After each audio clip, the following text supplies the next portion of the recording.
Hello, সবাই কেমন আছে? আমি তো ভালোই আছি। এখন থেকে আমি প্রতিদিন একটা করে বড় ভিডিও দেব। পারলে একটু ধৈর্য ধরে সবাই দেখো। প্রতিদিন ৫টার সময় চেষ্টা করব এই ভিডিওটা আপলোড করার জন্য। কেন কি ছোট ছোট ভিডিও তো অনেক আপলোড করা হয়, বড় ভিডিও আমি আপলোড করিই না। তো এখন থেকে ভেবেছি প্রতিদিন একটা করে বিকাল ৫টার সময় আপলোড করব।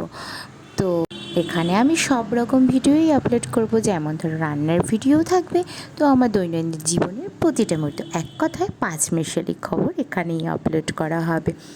আর সবাই জানাবেও কেমন লাগছে সেটাও। তো আজকে আমি একটু সকালে ব্রেকফাস্টে ঘুগনি বানিয়েছিলাম, তো সেটা রেসিপিটাই তোমাদেরকে শেয়ার করছি। তো অনেকে বলবে ঘুগনি রান্না করছে, সেটা আবার দেখানোর কি আছে। তো ভিডিও তো বানাতেই হবে, গল্পও তোমাদের সাথে করতে হবে। তো সব কিছুর সঙ্গে সব কিছুই তোমাদেরকে শেয়ারও করতে হবে।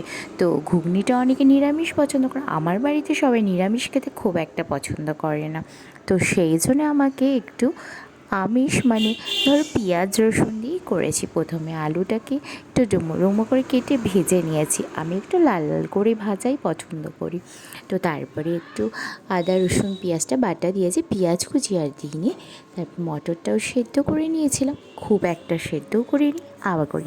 তো ঘরে একদমই টমেটো ছিল না, যেহেতু সকালেই ব্রেকফাস্ট করছিলাম, সেই জন্য বাজার থেকে কখন আসবে তারপরে কখন টিফিন করব, সেই জন্য ঘরে একটু টমেটো কেচাপ দিয়েই আমি বানিয়ে নিয়েছিলাম। আর ঘুগনিটা খেতে কিন্তু খুবই ভালো হয়েছিল। আর আমার রান্নার ভিডিও তোমাদের কেমন লাগে জানিও কিন্তু। আমি রান্না করতে কিন্তু খুবই ভালোবাসি। আর আমার বাড়িতে যেহেতু জয়েন্ট ফ্যামিলি, সেহেতু আমাকে অনেকই রান্না করতে হয়। আগে তো আমি অনেকই রান্নার ভিডিও দিতাম, কিন্তু এক হাতে রান্না করে এক হাতে ভিডিও করা কিন্তু খুবই কষ্টের ব্যাপার। যারা ভিডিও করে তারা বুঝতেই পারে। তো সকালের ব্রেকফাস্টে যেহেতু এদিকে আমি টিফিনটা বানিয়েছিলাম, কিন্তু আমার চায়ের নেশা, সকালে এক কাপ চা না খেলে আমার কাজের যেন কোনো এনার্জিই পাই না।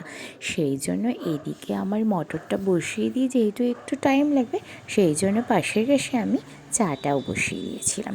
তো ছেলে তো স্কুলে চলে গেছে, এবার আমি একটু বসে চাটা খেয়ে নিলে আমার ফুলদাম কাজে এনার্জি ফিরে আসে। তো এদিকে দেখো চাটা কিন্তু আমি বসিয়ে দিয়েছি, কেন আমি দেখলাম এদিকে আমার ঘুগনিটা হতে হতে আমার চাটাও হয়ে যাবে।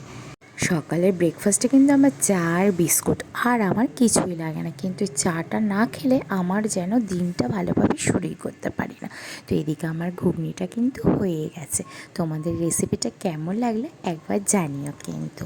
আর ফাইনাল লুকটাও দেখো কেমন হয়েছে, একটু ঝোলঝোল নামিয়েছি, কিন্তু পরে এটা টাইটই হয়ে যাবে। তো একটু ধনেপাতা না দিলে হয়, গার্নিশিংয়ে একটু ধনেপাতা, আর এখন তো ধনেপাতা মাস্ট, সব রেসিপিতেই দিতেই হয়। আমার যেহেতু জয়েন্ট ফ্যামিলি, তো সকালের ব্রেকফাস্টে করেছিলাম পরোটা আর ঘুগনি। আর আমিও ঘুগনি খাবো, কিন্তু সেটা বিকালে সন্ধ্যাবেলায় পেঁয়াজ কুচি লঙ্কা কুচি একটু তেঁতুলের জল দিয়ে পাতলা পাতলা করে খেতে আমার খুব ভালো লাগে। এদিকে দেখো আমার চাটাও হয়ে গেছে। তো ভিডিওটা কেমন লাগলো জানিও কিন্তু। টাটা।